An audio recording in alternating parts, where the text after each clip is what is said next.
నల్గొండ జిల్లా డిండి lift irrigation project పరిధిలోని కిష్టరాయనపల్లి రిజర్వాయర్ను తెలంగాణ జాగృతి అధ్యక్షురాలు ఎమ్మెల్సీ కవిత సందర్శించారు. కిష్టరాయనపల్లి, శివన్నగూడెం రిజర్వాయర్ల నిర్వాసితులతో సమావేశమైన వారి సమస్యలను విని కన్నీళ్ల పర్యంతమయ్యారు. రైతులుగా ఉన్నవారు కూలీలయ్యారని చెబుతుంటే బాధేస్తోందని కవిత అన్నారు. ప్రస్తుతం ఆలస్యం చేస్తున్న కొద్దీ నష్టం పెరుగుతోంది. వెంటనే పరిహారం ఇవ్వాలని డిమాండ్ చేశారు. లేకపోతే యువతతో కలిసి హైదరాబాద్లో ప్రభుత్వంపై ఒత్తిడి తెస్తామని కవిత హెచ్చరించారు.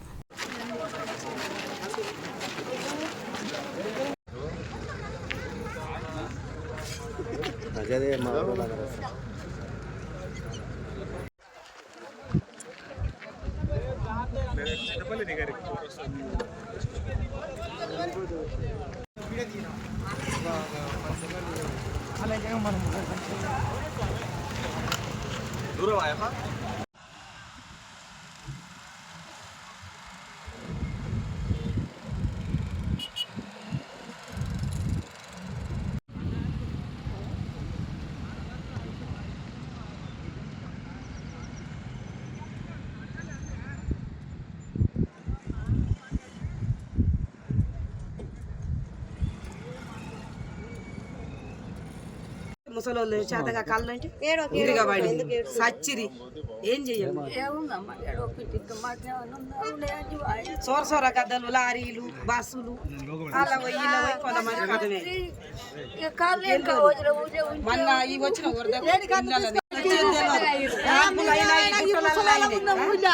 ఈ గుట్టలల్లో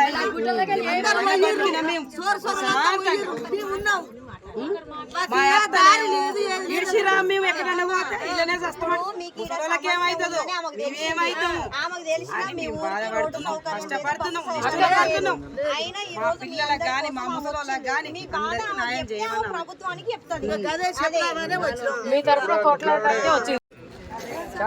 ఏం చేస్తాం? ఇంకా ఏం చేసి బతకాలి?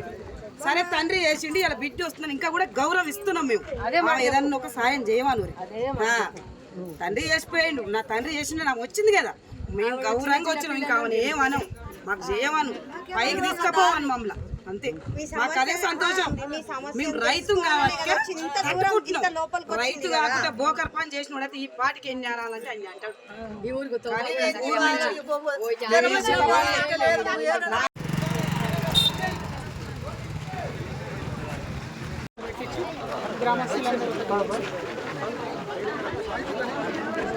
కొట్లాడతాం గట్టిగా, అందులో వేరే ఆలోచన ఏం లేదు. ఖచ్చితంగా చేసి ఇంత దూరం వచ్చింది కాబట్టి ఒక్కటే మా ఆడబిడ్డలందరూ నేను కోరే, మన తెలంగాణ ఆడబిడ్డలనే గట్టిగా ఉండాలి. ఏడుసుడు లేదు, ఓన్లీ లొల్లిపెట్టుడే. ఇక ఏడవది, ఏడిస్తే రోగం వస్తుంది. ఏడుసుడు లేదు, ఇక లేదు లేదు, గట్టిగా ఉండండి. మీ తరఫున మేము కొట్లాడతాం. అది చెప్పడానికే వచ్చిన నేను. ఒక్క నిమిషం నేనేమంటున్నా అంటే, ఏడ్సుడు మస్తు అయిపోయింది, మస్తు ఏం అయింది. గట్టిగా మాట్లాడతాం. అవసరం అంటే యువకులు ఉన్నారు కదా, వీళ్ళని తీసుకుపోయి గట్టి హైదరాబాద్ లో కూడా లొల్లి పెడుతూ ఇప్పించే ప్రయత్నం బాగా చాలా గట్టిగా చేస్తాం. ఓకేనా? Thank you. జై తెలంగాణ, జై Telangana. Thank you, thank you. మట్టుకునే వరకు మాటలు మంది అప్పటి మంది ఆరోగ్యం బాగాలేదు. బావులకి ఏంటంటే పర్సెంట్ తీసుకుంటే కాలు కట్టలేము, కిరాయి కట్టలేము, కొడుకుల కాడికి పర్సెంట్ ఉండదు. దయచేసి మాత్రం మాకు ఇల్లు ఉన్న పిల్లలకు బడికి వెళ్ళాలన్నా కూడా అసలు ఇబ్బందిగా ఉంది. బడికోవాలంటే అందరం చెప్పని అవసరం లేదు. పిల్లలు చదువుకున్నామంటే కూడా లేదు అసలు.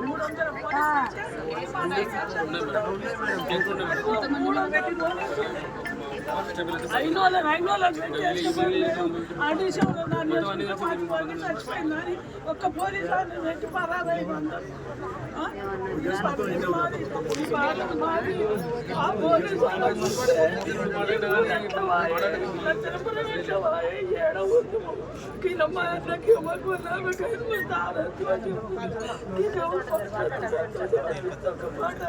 ఎక్కడ పోతాం?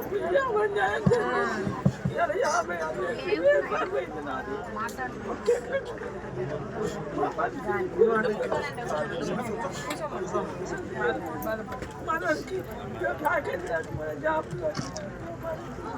అందుకే నువ్వు వచ్చినావు అంతే ఏడ్చి ఏడ్చి నాకు ఎక్కువైంది ఆయన అయినా అంతమంది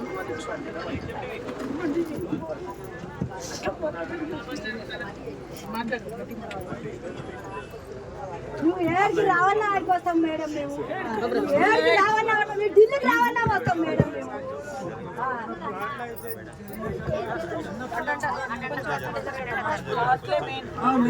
లాట్లు ప్యాకేజ్ రాని వాళ్ళకి ఇవ్వాలి మేడం.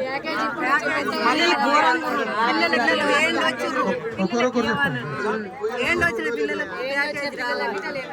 డిసైడ్ చేసినాం 18 మంది అది కూడా ఊర్లో సర్పంచ్ కాంగ్రెస్ ఎంపీటీసీ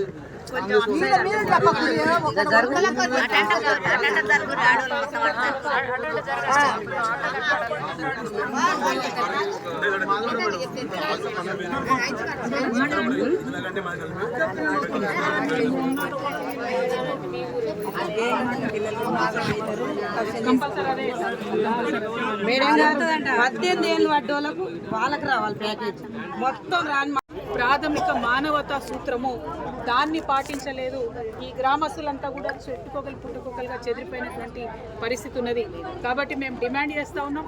ఇబ్రహీంపట్నం పట్టణంలో కొంతమందికి, చింతపల్లి మండల కేంద్రంలో కొంతమంది అడుగుతూ ఉన్నారు. ఎవరు ఎక్కడ అడిగితే అక్కడ దయచేసి వాళ్ళకి కాలనీ లాగా ఒక 10 ఎకరాలు 20 ఎకరాలు 30 ఎకరాలు అయిపోతే అందరికీ కూడా అకామిడేట్ అయిపోతుంది. కూలీ నాలి చేసుకునే పేద ప్రజలు ఉన్నారు కాబట్టి ప్రభుత్వం ఆలోచించాలని కోరుతున్నా. ఇక్కడికి జగదీష్ రెడ్డి గారు వచ్చిపోయినరు. గుడి ముంగట మరి గుడి మెట్ల మీద నిలబడి ప్రమాణం చేసిపోయినరు. ఆయన మాట తప్పిపోయిండు. మరి ఇవాళ రాజగోపాల్ రెడ్డి గారు వచ్చిపోయినరు. ఆయన గెలిచిండు. వారు కూడా ఇంతవరకు ఈ ప్రాంత ప్రజల్ని పట్టించుకుంటారు. ఇది దారుణం. ఇప్పుడు జగదీష్ రెడ్డి గారు గౌరవనీయులు వారు ఎమ్మెల్యేగా ఉన్నారు. శాసనసభలో ఈ అంశాన్ని నిలదీయాలి. ఇక్కడ ప్రాంత ప్రజలకు మీరు ఇచ్చినటువంటి మాట నిలుపుకునే ప్రయత్నం చేయాలి. రాజగోపాల్ రెడ్డి గారు మీరు శాసనసభ్యుడిగా ఉన్నారు, మీ అన్న మంత్రిగా ఉన్నారు, మీదే ప్రభుత్వం ఉన్నది. దయచేసి ఖచ్చితంగా ఇక్కడ ప్రజల యొక్క కోసను పట్టించుకోండి.